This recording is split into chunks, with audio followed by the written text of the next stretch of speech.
Hello. Oh my God.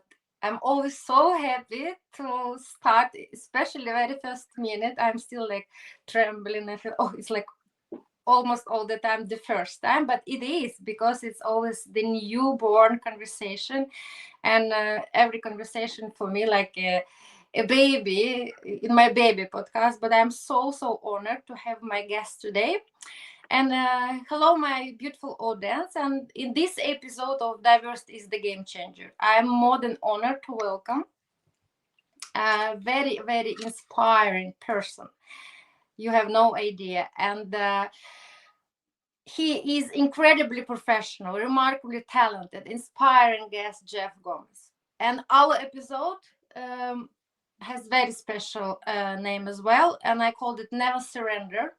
And it's power of storytelling, narrative and storytelling, and resilience. And you guys will find out very quickly why it's like that. But I would like to make a brief introduction of Jeff. Jeff is CEO of Starlight Runner Entertainment, visionary creative producer and transmedia storyteller. Pioneered that. Just incredible journey from facing challenges in his youth to create an expansive story world for major franchises like Pirates of the Caribbean, Avatar, Spider-Man, Ultraman Rising is a testament to resilience, creativity, and the power of storytelling. Welcome, dear Jeff. It's more than honored to have you today in our show. Welcome. Oh, thank you, Valeria. It's so great to be here, and I love the fact that I'm speaking from across the Atlantic to you. Ocean, right? Oh my God. Yes. It's like transmedia, yeah. It's everything else which you actually now where you and me can you imagine we really like wow we are the best evidence of that. But I don't want to open all the secret yet because this is our hero and pioneer. So you will be opening the door to this your magic country, no planet. Let's call it planet. Sure. But of course, before that we start, it's my tradition, with little boy Jeff. His dreams, inspiration, his fairy tales, where he probably, or I know, used to escape, right? And I know that growing up you faced some challenges and probably shown for us how actually you believe those challenges, they shaped your sense of resilience, I know now, and your mindset and how they impacted your adulthood. Could you please tell us a little bit more about this little Jeff? Sure. I was born and raised in New York City. This was way back in the 1960s. Come on, you don't look like that. No. Mid 1960s. Okay. You know, it was a time where after the Second World War, the approach to dealing with minorities, with people who didn't have much money, was to put them in projects buildings. In other words, these very tall structures were set aside with very small rents, and you put as many people in them as possible. And because there was very little money, there was a crime and you know, a kind of chaotic environment. In the middle of all that, I was born to be a very sensitive little kid. You know, I perceived things very intensely. So it was very overwhelming, all of this kind of thing. I wasn't a tough guy. I like to read. I like to play with little dinosaurs, watch cartoons and Sesame Street and you know, and things like that. These were unusual traits for a child in that environment at the time, and so in order to kind of protect myself, I placed myself in a cocoon of fantasy. So I became a dinosaur. Okay. I became Godzilla. Okay. I drew pictures. I stayed in my room and created characters out of objects from around the house to amuse myself and to tell stories that never ended. I loved this notion of a narrative that can continue on and on and on, because the longer it was there, the more I can be in my own private world. Sometimes you need new ideas. So I would always be reading books and watching television and looking for things that can give me the food to continue to tell stories. Amazing. Thank you so much, because I think this is the most important part of us, which now actually, because of stress and so like task on to-do list, we constantly are forgetting the most important. We should stay childish every single day, just a little bit. We need to be kids, like you told about this program, which we are coming later, Never Surrender, that because you're still a kid, grown-up kid, right? So yes. It helps you so much, maybe because maybe I can reflect very much, because due to some reasons, I made in Soviet, I also put in one of these boxes, like you said, block houses, and we had so many challenges, way too much, maybe the New York City. So I also had to be very inventive and make my dolls from flowers and there you go. stuff. And also I was very imaginable, because we didn't have money to buy toys for me, so I really needed to imagine, and I believed I was playing that I was a princess, but I suffered from very special disease with my skin, so it was always dermatological problems. And they shaved me, and I couldn't have like hair, but I found like some special type of clothes and put hair, and I just imagined it was very long hair, like or you can have panty, even you can have you can have pantyhose, put hair and hair like right. So actually it's true, it's like it's sometimes adversity actually creates so much cool stuff. It's really flourishing creativity, I know. And thank you so much for sharing that you were like sensitive guy, and everything was, so you should kind of isolate you in your cocoon. I can also understand that very much, because I have neurodiversity, and now I reflect backwards more and more that I didn't know that, but actually I displayed that already in my childhood. That's why my behavior was quite different from other kids. Yes. And but it's amazing, because then it was your inspiration for storytelling, because you said that it's never ending, right? That's right. Still now it's never ending. Amazing. That's right. The stories had to become better, because I also was afflicted with a kind of neurodiversity. It was, in my case, obsessive compulsive disorder. This notion that thoughts can be out of your control and intrude into your conscious mind, placing information there that is frightening. Some of it can be based on fact. Oh, somebody's trying to get in the door. I need to check the door to the apartment to make sure it's locked. Yeah. And if it is locked, I'm going to think maybe I should unlock it to make sure that I lock it. And so I'm repeating a behavior. But then it becomes irrational. Maybe somebody will come through the window. We're living on the 13th floor. No one's coming through the window. Yeah. But there's this irrational sense that it's bothersome because you can't control it. You can't tell it to shut up. It's going to continue. So I had to start thinking about how to contend with these thoughts, and sometimes they would manifest in the stories that I would tell or the drawings that I would draw. Amazing, because actually then we are from the same tribe. Probably you're my brother, or like ocean, because I have the same disorder. obsessive compulsive, and I sometimes have really severe periods. And the most tragic was when actually I got my first intrusive thought, and it was very, very damaging for me. I had no idea that we could have intrusive thoughts or automatic or negative thoughts, because it's always, how can you have knowledge about something that you have never met before? And it was 14 years ago.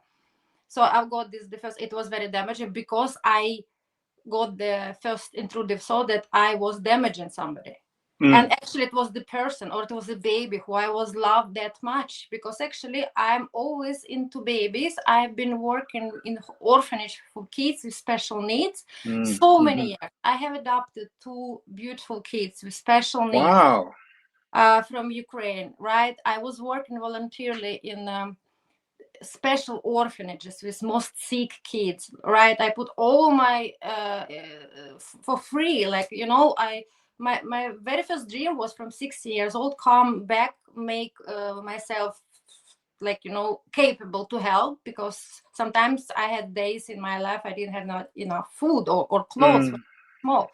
But I swear, okay, I have my head, I can study, I can work hard, but coming back and be with kids, and it was many years like that. And my first intrusive thoughts, it was about damaging one of the kids.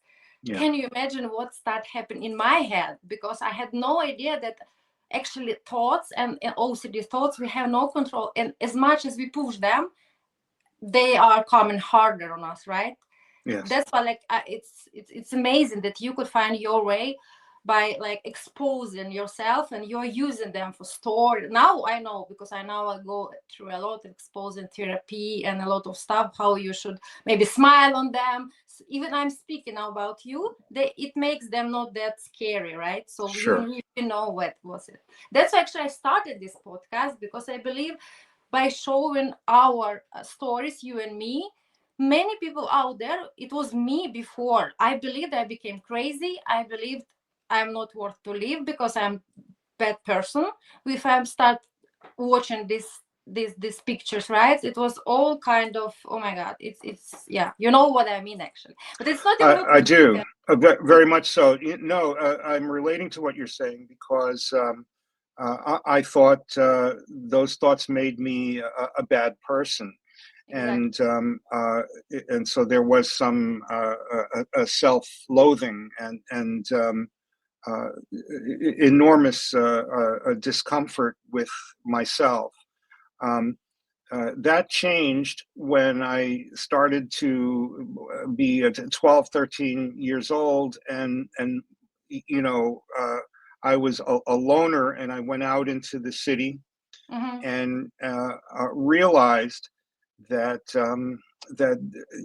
many young people, mostly a little older than me, because I was in rough environments by myself, but they also were haunted by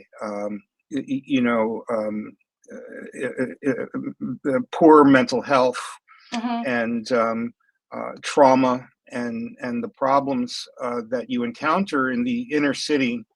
And I thought to myself, maybe it's not just me. And I empathized with these people. Some of them were not nice, some of them would have harmed me, but I understood where they were coming from, and thought to myself, we have to fix this. This is a problem. And in that respect, I began to move toward my chosen vocation, my chosen job as a storyteller, as somebody who can create narratives that are being perceived by very large numbers of people, or contributing to narratives that are seen by many people. And in those narratives, there are codes that can be uplifting, that can provide a little bit of instruction for how to navigate out of chaos and into something that is productive. Yes, to transform that. Yes, amazing story. Oh my. Yes, that's what I would like you to tell us about. because transmedia storytelling, right? And you're a pioneer in this, and where you can create immersive participatory story worlds and engage audience, like you said, now across multiple platforms and drive lasting change, because exactly, so you impact so many people. And in your experience, because our subject is diversity and it's all kind of diversity, how do you believe diversity actually, what role plays in your approach in storytelling, in narrative? What do you think, how you about diversity and inclusion then, because they are like sisters or brothers, right? Sure. And tell us, of course, about your Transmedia, about your founder of this beautiful platform. Yes. Well, certainly. Well, in terms of diversity, remember that it didn't matter so much what your race was when you're put into those block buildings. It matters how much money you have, which is very Okay. little. And so, there were Black and Latino and many other races back then, all crammed into the same buildings. Yes, sometimes there was conflict between races, but for the most part, we had to get along in order to, to even live every day. So, so it became a common acceptance for me that that I was in a diverse world, and that there was little that distinguished my Latino heritage from my Black friends, other than some kind of skin color, which didn't matter. We all were poor, Okay. just stuck together. So, and we benefited by enjoying one another's culture. It Okay. was just a big, party. When we weren't hurting each other, we were having fun together.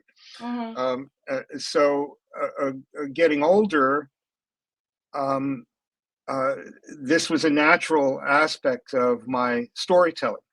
So when I was in the one of my first jobs was with a comic book company, and I came up with an idea to make stories out of Magic: The Gathering, which is a card game that was started to be very popular in the 1990s, Okay. and they said, well, what story do you want to tell? And I said, well, I want to tell the story of this kind of brown skin street urchin from the poorest part of this fantasy kingdom, Okay. who has some kind of magical spark. And he's scarred because I have scars on my face from various problems as a child, and so diversity was simply a part of my storytelling, and nobody stopped me at the time. But then I thought to myself, well, there's a card game, and now there's going to be a comic book. But what if there were also novels and a video game and an arcade game and magazines and even a website, which was very new back in the 1990s. And I wanted to do all of that. And everyone said, why? It's a comic book, leave it alone. And I said, well, don't you want to make more money? Magic is very popular. My comic books were very popular. I was very happy. It was the first time I made, money. Yeah. And they said, well, we don't want to spend too much money. And I said, leave that to me. I'll take care of it. We'll figure it out. And we did. And they kept saying, well, do you want to repeat the same story over and over again? That's what we usually do. And I said, no. The video game should be about this, which takes place after the comic books. Okay. The comic books take place in a different time from the novels, And so it was like I was creating puzzle pieces that the reader, the person enjoying the story, got to put together. Yeah. And then when they realized that there was a design sensibility to the overall narrative, the transmedia narrative, they became very excited. Okay. And everything sold more and more and more. Very, very successful. And that established for me a process that I used to found my company, Starlight Runner, with this notion of transmedia storytelling. My inspirations were things like Marvel Comics, all those superhero comics are all connected to each other.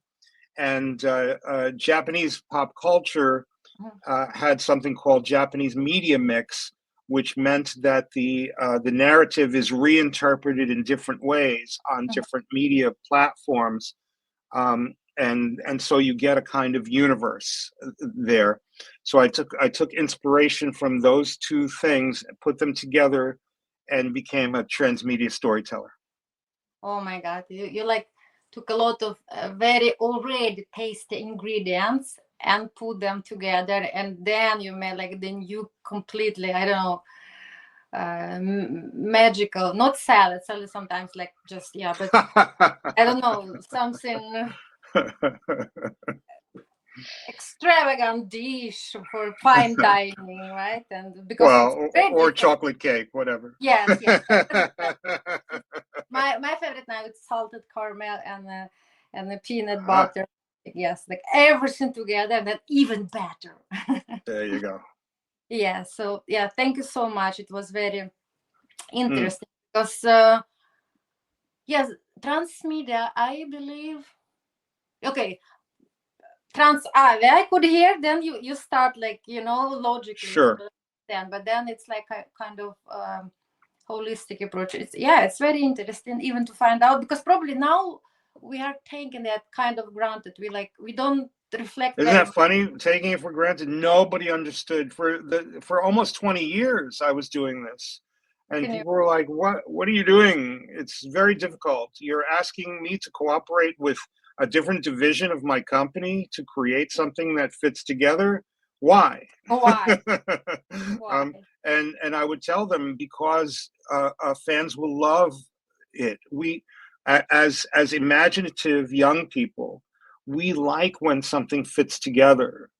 We like to appreciate the design sensibility of a universe that we can navigate from the game to the comic book to the novel to the movie, and it all fits together in a beautiful, elegant way.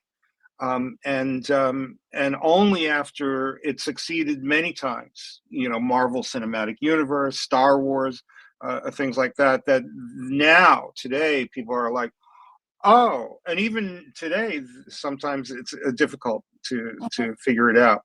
It also, by the way, is applicable to smaller projects. And I travel. I've been to Denmark. I've been to Holland and Italy, and teach this because it's applicable all over the world to smaller transmedia projects that are helpful. Doctor Who in the UK, things like that. Okay, amazing. Yes, and I'm sure every, like you said, now that before now between your departments and the lecture, by building collaborative stories and across cultures, it's critically important then navigate then to kind of also, if we are speaking about diversity, it's so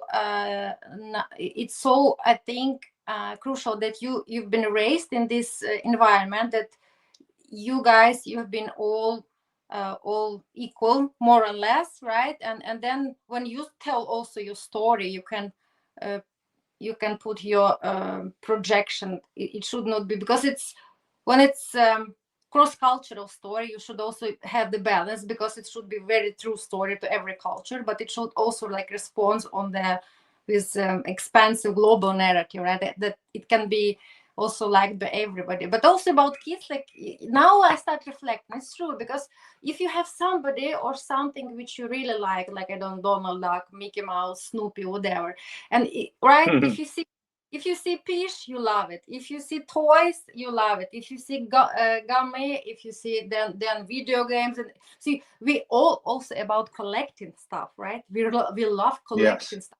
If it's about the that's same right. stuff, oh my God, of course you would like to have more and more, because you already love the story, you already attracted to the root, and then of course you want to have more and more. That's amazing. That's Yes. right. Absolutely, absolutely. There Yes. is one of the things that we specialize at Starlight Runner is to understand why there is this love for the intellectual property. Hmm. And this love tends to transcend cultures and races and belief systems, because there are underlying values that are universal. You know, they're just placed in a certain combination that makes the intellectual property, the IP, distinct. And that's where many companies make mistakes. They change it. They don't understand why we love this thing and want to collect it and to have it all, and they kind of go off the rails, and then we lose interest. Yeah, if you change your core values, right, which is That's right. no, then it's somehow it's like, oh, okay, oh, that's not right for me. That is not. It will be, yes. We are very sensitive, especially kids. Oh my God, no, this is not that I want. That's right. Exactly. Exactly. Okay. My next question, which I'm so proud of you. I'm so thankful that God, so God, He's sending His best angels to the earth to make a lot of stuff, because He cannot be everywhere. It's too much to do. So He has you and other people to talk by His with help of His words and thoughts, but also action. And I know you are the person of action, and I'm so proud of you. And I just can uh, make a little bit context about this. It's about this program, Never Surrender, right? And Ah, overcome obstacles, challenges, and bullying. Because I've been bullied, oh my God, of course, because I was, like you said, I was in this blockhouse, right? And we had 6 entrances. All the kids went to the same school. So hmm. all the kids played in the same yard, and they knew about family and story. They knew everything, whose father was like alcoholic, like mine, right? Ah, So then hmm. of course everybody was bullying me because I'm that and that and that, and a lot of torture, a lot of stuff. So you also, I know, I could see from your rolics on YouTube when you were talking about beautiful program, you are traveling, right, and teaching Hmm. all over the world. So, and you mentioned, because you have been bullying as well, right, and how it's impacted you. And I think it's pandemic of our world, like stress and bullying is two worst time ever. And every single part we do, not just speaking like you admit, it's also very powerful, but we do like you do. So I would like you to share more about for our audience about this program exactly, because I know it's your painful experience, but I love it so much that you can transform your adversity, your pain Sure. into this program, which can save so much painful experience for other kids, right? Could you please tell us about Never Surrender? Sure, sure. Never Surrender is my own little a creation. It's a lecture that I give, and I have given it all over the world. Hundreds of thousands of young people, particularly, have heard my talk, which really is just about sharing my experiences as someone who was subject to abuse, bullying being just one type of abuse. And and but it's not just about anti-bullying. It's not just about we must fight the bullies, because when I was young, um, in order to protect myself from bullies, because again I was a little neurodiverse, and also I was born with a facial paralysis. The birth process paralyzed the left half of my face, so that's why I blink with one eye and smile Oh. with one part of my face, and the other is you know, kind of still. When I was little, it was very pronounced. There's been some corrective surgery. Mm, There was lots of teasing. Why is your mouth like that? mhm, Twisted mouth. You know, you look stupid. You know, all mhm. that sort of thing. Um, and as you get a little older, it gets worse and worse. You Yeah. know, especially because you also are valuing different things from the people around you. I was not interested in sports or you know, motorcycles or cars or things like that. You know, I like dinosaurs and Japanese anime. so so as a self-defense mechanism, I would be very aware, very alert, because you could get hurt, you know, not just teased, but somebody could punch you. Mhm, So that alertness became listening, mhm, listening. And what I would do is any new room as a child, this would happen. Any new room I would step into, I would look around mhm, and look at the behavior of the people in the room, the other kids and so forth. And it didn't take long to figure out who was going to be the most likely person to be the bully, right? mhm. Um, um, but uh, you know, I was very lucky because my mom was a loving person and told me, try to love people, try Mhm. to love. And so I believed her. What a fool. But I believed her. So if I started from love, I would think to myself, why is this child like this? Why is this kid behaving so poorly? And I listened long enough. When you listen, little things come out, you Mhm. know, and then you can tell, oh, that child is abused. I know what that feels like. You Mhm. know, they're just taking it out differently from me. Me, I'm worried about who's going to open the door. That person is going to hit you before they're hit, you Mhm. know, Yeah. and so forth. So in listening, you can figure out how to communicate with people more effectively.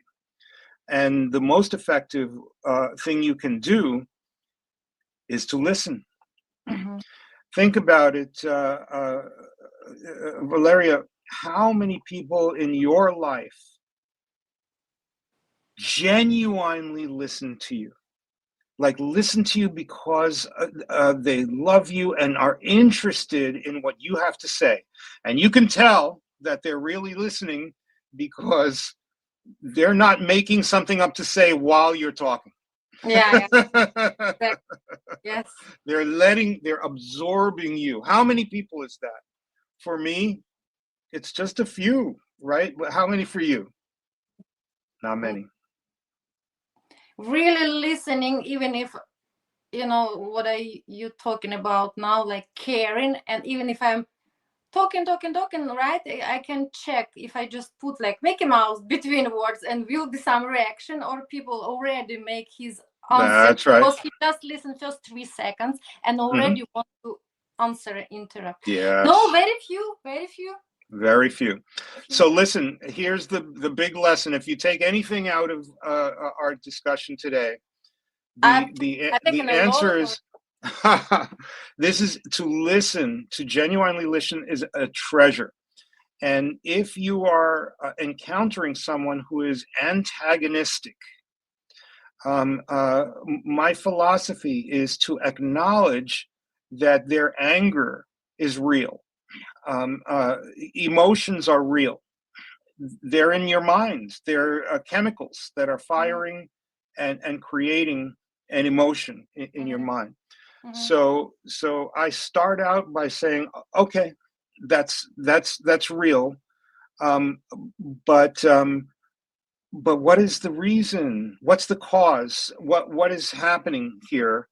What are you interested in? What do you love? What's something that's going to make you less angry? Mhm. Um, and to communicate that to that person, and then shut up and let them speak. Um, uh, they, it's a treasure to them. They're suddenly, they stop and start talking to you. Sometimes they don't trust you, right? So it might take a little while, but eventually they start to seek you out, to speak to you, and then you can say, listen, I need you to stop bothering me. If you just do that, I will listen to you more. We can have more of these kinds of conversations, but you got to adjust this behavior a little bit. It worked. It worked, and it has worked over and over again throughout my life. In Hollywood, there are bullies. you Mhm. know, in Yeah. all walks of life, there are bullies. But when I listen and give them that gift, suddenly they will adjust their behavior in order to receive more of it. And if they don't, I you know, I don't spend much time. I have Mhm. to move on, right? You don't need that in your life too Mhm. much, right? And so forth. So the first lesson I learned was in listening, and in listening, that taught me to listen to fans, the audience, right? Mhm. Mhm. Um, uh, Many of my peers at the comic book company and video game company, they said, "Oh, fans are toxic. Don't listen to them. Just do what you feel like doing, and if they like it, great. If they don't, they'll find something else," and Mhm. so forth. Mhm. And I said, why wouldn't I listen to my audience? I'm interested in what they liked about what I did, Mhm. and what they didn't like. I don't. It doesn't hurt me. What are words, Valeria? They are vibrations in the air. Mhm. Vibrations in the air don't hurt me. No. You know, no. Um, you know, if somebody is trying to be hurtful to me directly over and over again, it's time to move on. Mhm. But if somebody's complaining about my work, I want to hear what the deal is. Mhm. Maybe they misunderstand me, and I can correct them. We live in a world where you can talk directly to your fans, and that lesson to deal with the fans as if they were bullies, Mhm. that I wanted to become friends with, was a big breakthrough. Right? Okay. Yeah. Transmedia storytelling is not just about telling a story across different media platforms. Transmedia storytelling is also Yeah. about acknowledging the dialogue with Sharing. the Yeah. audience, Mm. the architecture for dialogue, I call that. Mhm. And that's wonderful. That's something you can only do for the first time in this day and age. Mhm. Never in history, did you have that, unless you go all the way back to prehistoric times, where the circle is sitting around the fire and you're telling the story to the circle. Then you could see them Mhm. respond, and you can adjust your narrative so that you can create enchantment, right? We can do that now. We can hear thousands, even millions of people, Yeah. and when you listen to them just right, you can create enchantment. Mhm. Amazing, because I agree with you 100% that it's not about actually sometimes behavior, but it's always about root. And I know we know already, right? Happy people want and happy other people. Hurt people want, they transmit, they want to hurt people. Of course, bullying, like you said, of course, he just again projecting what he's getting from parents or from other environments, probably because he doesn't have enough love and attention by himself or herself in life, right? That's why it's his kind of also kind of protective mechanism, right? But because That's right. suddenly stop and you start asking, it's the less what the bully probably expect. And then it's first time when you through a lot of months that somebody was actually interested and gave a little bit attention and care about this person, right? That's So right. that's exactly, I understand what you mean. And then it can be so powerful. Oh my God. Because 100%. then you disrupt the monster, the You're platform. disrupting. That's Yeah. right. Because like, oh Yes. my God, this is So energy.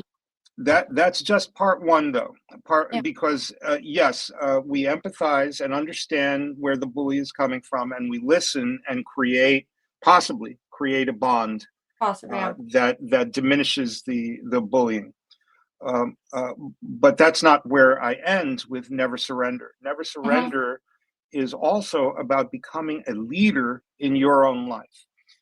It's easy to submit to bullying. Yeah. You know, what are you going to do? You don't have the strength to fight the bully. There are too many, and so forth. So there is a discipline that I talk to in my audience with regard to becoming the master of your own life. And sometimes this is a controversial aspect of what I'm talking about, because they go, oh, why should the victim do anything? It's the bully that has to stop bullying. You know, the victim shouldn't have to do anything. It's terrible that the victim needs to lift a finger to do anything about bullying. And I say, yeah, you can.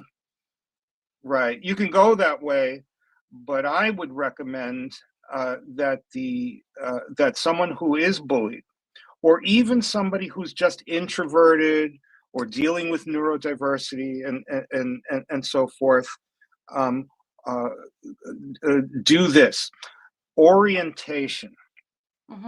Where am I? What is my sense of this environment?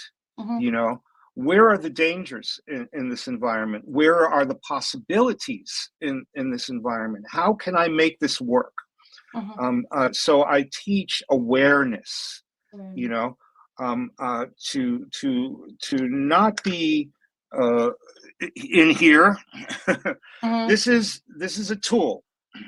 You can use this to get information. Sometimes that's tricky these days, but also, you know, it's like a science fiction device. It can do so many different things, but if you get lost in it, you're not experiencing the wonders of life. So I tell people, I'm not condemning the iPhone. Very nice, but where are you? What are the dimensions of the space you're in? What is nature like? Where are you in the world? What's going on around you? Where are the stars in the sky? Learn them. Learn everything around you, because when you do, Valeria, when you do, you know better how to move through life. Yeah. Okay. I know.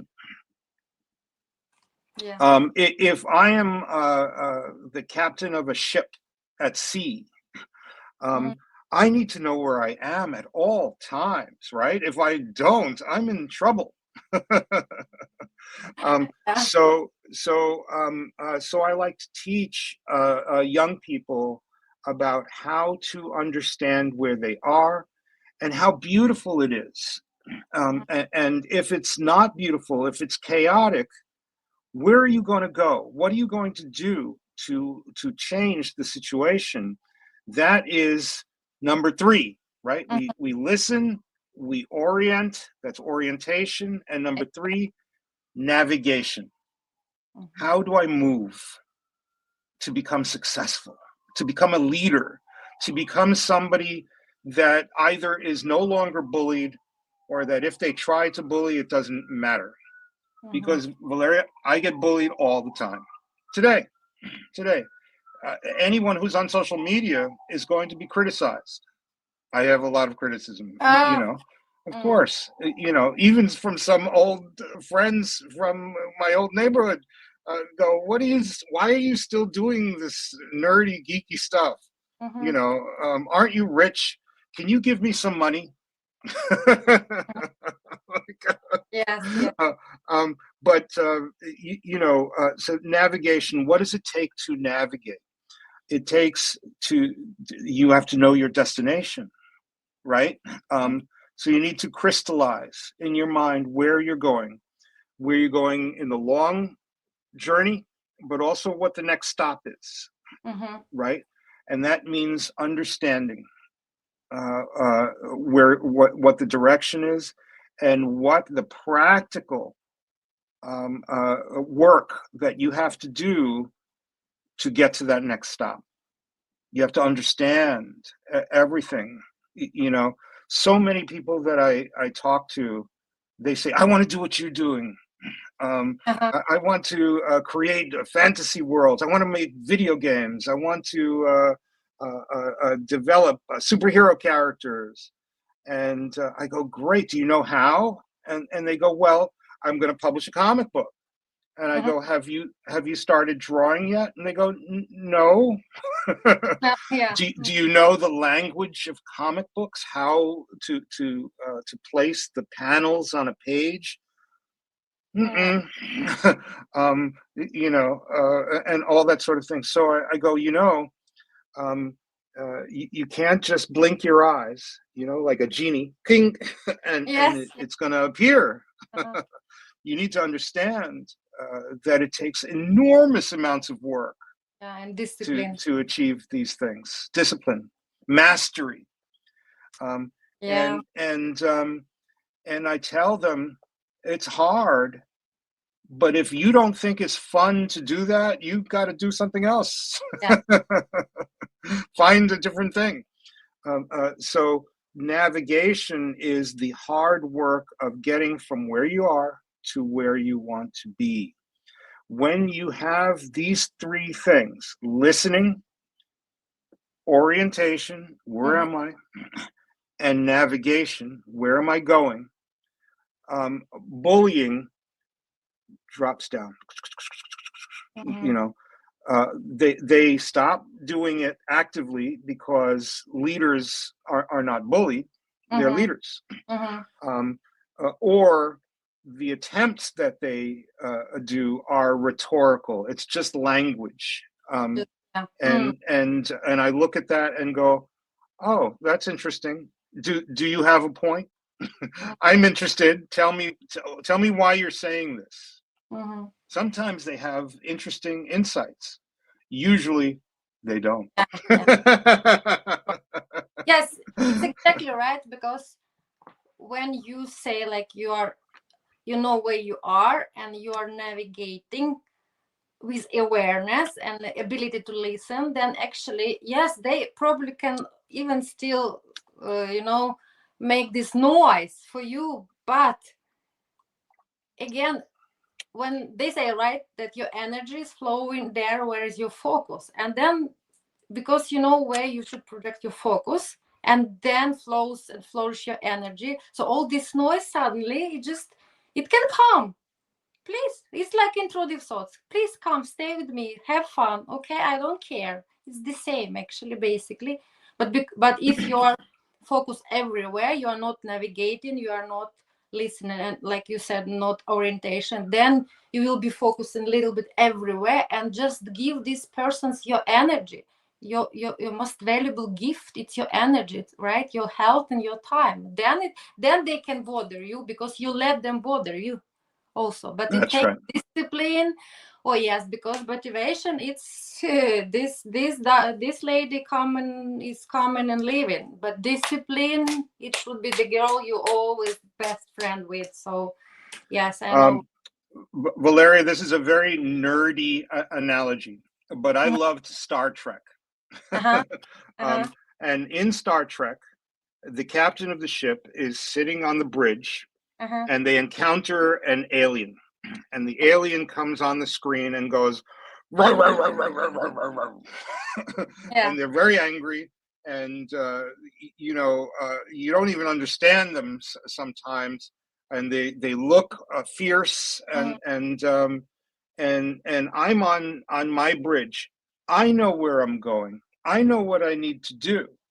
I sometimes I need the help of this creature. Mhm. um, so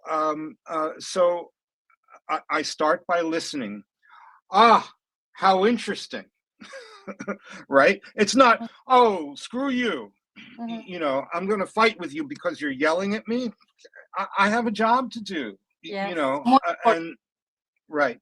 So then there's so by saying, ah, how interesting, half the problems in my life go away. Okay. It's not a Yeah. problem. They're communicating something to me. Sometimes they have a legitimate reason, and sometimes they don't understand, or sometimes they're just trying to mess with me, to harm. That does happen. So what I do, shields, right? To carry my analogy one step more nerdy, there's shields. I can use them and still try to communicate. And if they're just going to attack me, maybe sometimes it's time to leave. Yes. I got to go. We'll Life. figure it out another time, and so forth. And it is of such benefit. So that's never surrender. Mhm. Valeria. That's what I do in terms of what I teach. Generally, I have lots of specifics and case studies, and I tell my sad story because everybody likes a good sad story. But there's a happy ending,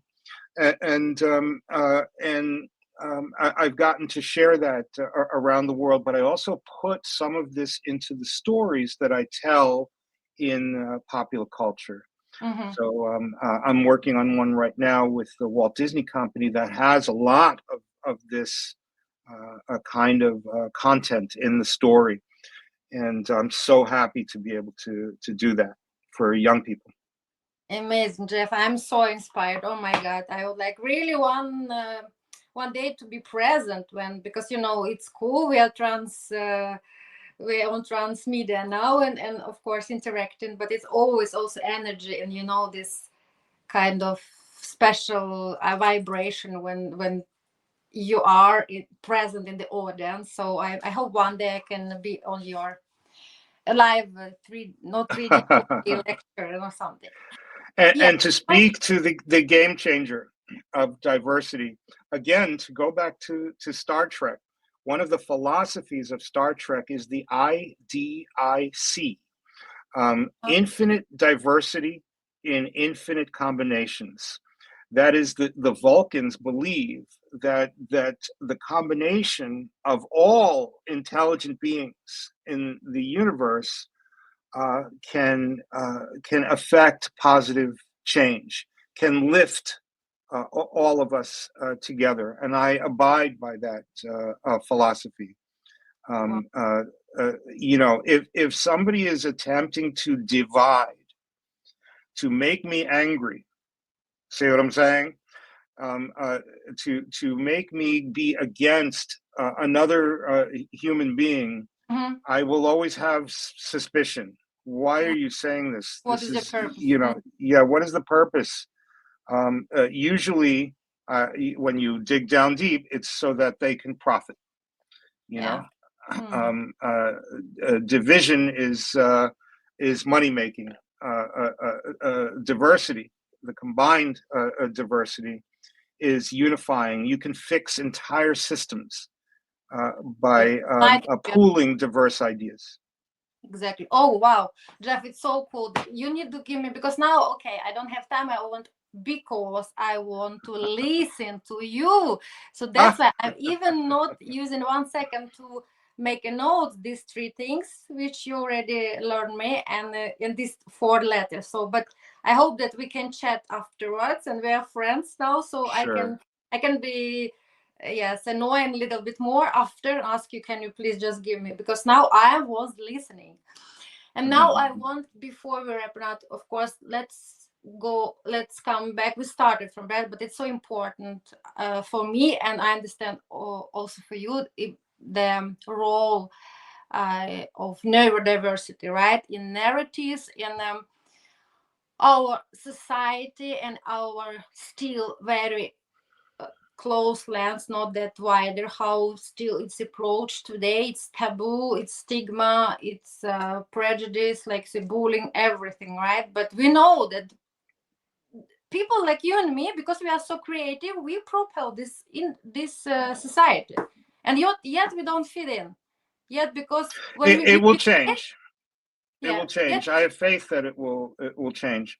Look, we're neurodiversity has always been with the human race.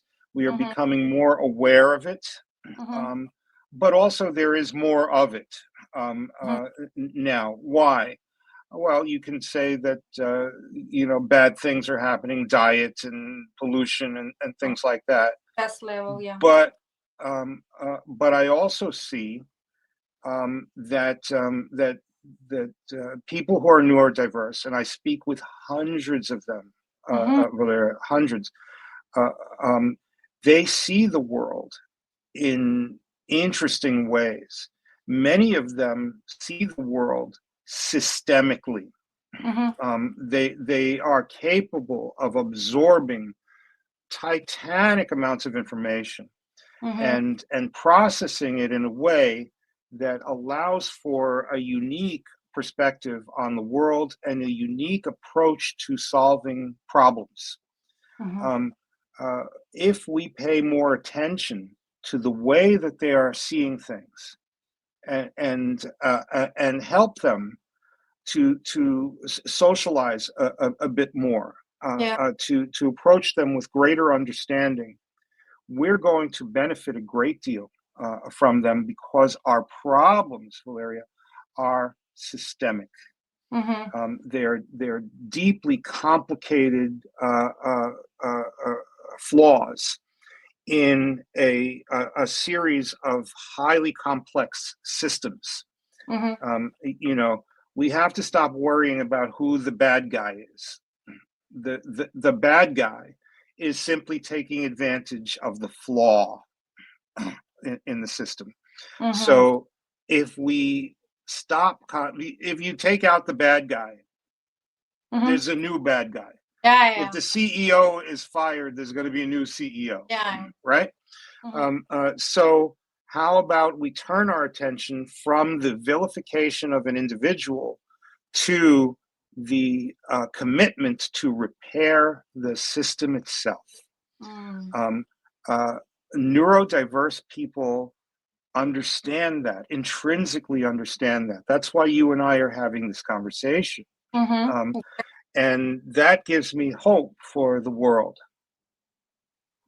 How do you think, if you and me, we like should sit together, like, one night with pizza or something? I said, okay, Jeff, you and me, Valeria, we are so already, let's say, with we are gifted with uniqueness. We are, right? We are not like other people, but let's brainstorm. What could we help? We already doing much to build a little bit more inclusive environments for us and for people like us, because I think it's knowledge. It's like knowledge, like information, and probably also identification, right? It's still, we need to raise awareness that what is normal, and it's okay what is now normal, what is not normal. It's we should really change. We should rebrand the brain. We need, right? Well, Because it's easy. We have to model it. People have to see what that's like. And that means we need to change our storytelling, right? okay, Right yeah, now, most storytelling, I'm good, you're bad, ah, yes, I yes, win. That's old school. You mm-hmm, needed that in order to survive the jungle.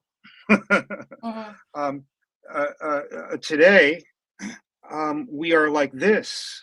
yeah, This is how we're communicating with each other, a system. mm-hmm, So, but there are very few stories that model That we this. need like this, not like. Yes, right. In Mm, all the stories, the CEO yeah, yeah. is fired. Mm, In all the stories, the bad guy is defeated. But in the next story, new bad guy, the system stays the same. Think of mm, Star Wars. yeah. It's only ever been the same thing, right? I'm Jedi, you're Sith. Yeah. Billions of people die every time we fight. Mhm. Billions of people die. Yeah. That's Who is winning? Nobody. who's winning this. It's not productive.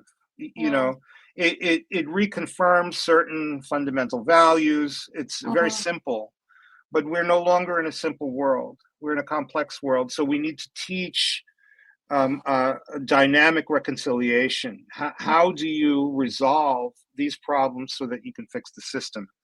Mhm. So our stories need to change a little bit. There are already some stories that do this. We need more. Mhm. So that's to me. That's how I was impressed when I was young. I read stories. I read books. I watched TV. I went to the movies. I got my advice from Sherlock Holmes and Gandalf and Captain Kirk and Mr. Spock. Well, we need new characters, new narratives to help us understand how the world has changed and is changing very, very rapidly. Yeah, it So to is. me, that's the answer, Mhm.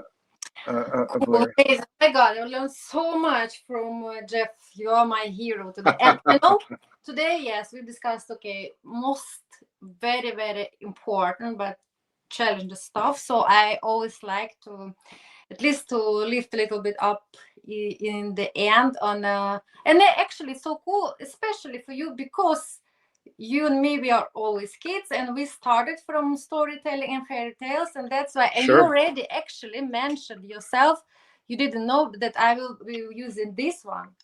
Wow. Wow, you see? Cool. I was in now you see I told you I was in Marrakesh, Morocco, and because I have this special tradition in the end of the episode to use my genie lamp. So I bought genie lamp, and I love fairy tales. I love pink one. So okay, but tricky. We can imagine that this is me inside, but it's also everything changed rapidly. So the narrative of my story also just one wish I can grant. Sorry, not three. Ooh. So please, I know, because probably it's a little bit difficult to change the whole system with one wish, but if we try to wish a little bit easier, but this is your wish, can be, because cool, you are from actually this great imagined planet, so you could really wish, I don't know, wow, everything. So what would that one wish be that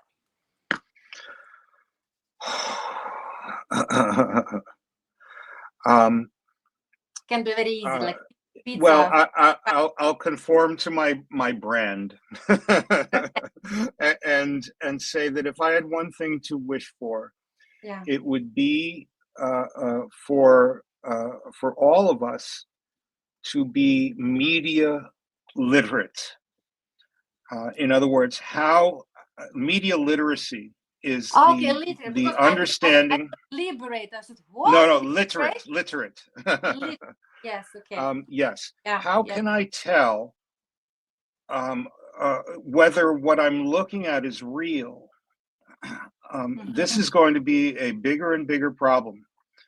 Yeah. How can I research and make sure that what I'm perceiving is based on fact, Hmm. not somebody's fiction that is designed to make me angry or to distract me from something that's important that's going on, Hmm. or to divide me from my friends or family or fellow countrymen. I wish that we all could instantly learn media literacy.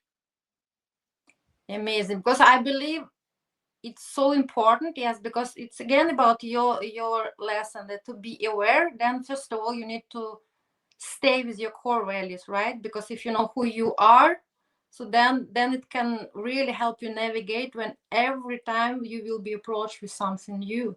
It's, I But it know. also allows you to reassess your core values, because remember, some of us have core values that are destructive. You know, And they're evolving as and well. right. So I need to be open enough to be able to reassess what I'm thinking, so that I can evolve, so that I can gain new levels of understanding, Exactly. and so forth. So you know, sometimes our core values hold us back. You know, Yeah. some people say that it is a value to trust no one, right? It is a value to yeah. It's a strange kind of thing, but these are sometimes cultural values. You know, Ages they, as they well. they're twisted in a pessimistic and negative a kind of way, and this can be destructive. So we need to be able to reassess everything, to be malleable, so that we can be open to new possibilities. Open, flexible. Yes, exactly. More. But Okay. okay, then perfect wish, and then I just, thank you so much, Jeff. It was really honor. Of course, it was wow. Now I'm sitting, and I have so much because I love really food for my brain. I love food also. Sure. I love a lot, like in dinosaur, but also I love most of all new food for my brain. And now I have.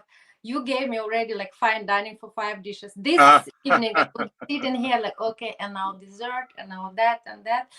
And Sure. yes, so thank you so much for your incredible journey and experience and our beautiful conversation.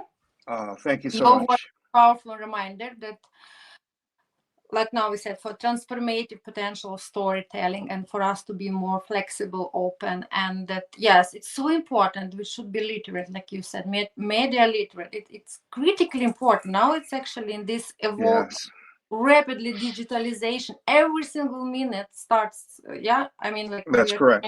all the That's time. correct. So Thank you. invite your listeners, Valeria, to follow me on LinkedIn. The way Okay. that I met with you through Yes. LinkedIn. Yes. Jeff Yes. Gomez, look me It's up, very easy to exactly. find. That's why I would like to talk to audience now. I would like to thank them that if they're still here, and I'm sure they're still with us. And yes, please follow Jeff Gomez on LinkedIn, and he is so kind there. And I swear, this is me. I just was brave enough and open, like he said. I navigated to his Yes, you did. LinkedIn account, and yes, it was amazing because we just schedule. I just shared with you the subject, very passionate subject of my podcast, and yes, I was so happy to experience your being flexible and open and find it the most important time. Hmm. Hmm. This is available. Thank you so much for your That's time. So great. please follow for more inspiration, Jeff, and we are going to follow your journey, of course. So, and above all, I just would like to remind our audience that no matter what is happening now, and of course we should stay literate in media and everything what is happening in our life around and political situation and everything, but above all, if we try a little bit, all of us human beings focus on empathy and collaboration, like you said, Yes, right? Because no story is ever created in isolation. Build authentic connections with others, learn from them, learn from each other, share with each other, and support each other. The most powerful narratives are born from communities of diverse, passionate people coming together. that's right. Perfect. Thank you again. Thank you so much for being with us. And yes, it was really a pleasure. And I hope in some time when you already navigate more toward this beautiful project you already shared with us on Disney, we can talk again. Yes. Yes, exactly. So thank Okay. you, and stay with us, tune with us, and follow please Jeff Gomez on LinkedIn. And actually, I started also following on Instagram. So you have also account there. So please also welcome our audience to follow us there. Thank you so much. Until next time. Bye bye.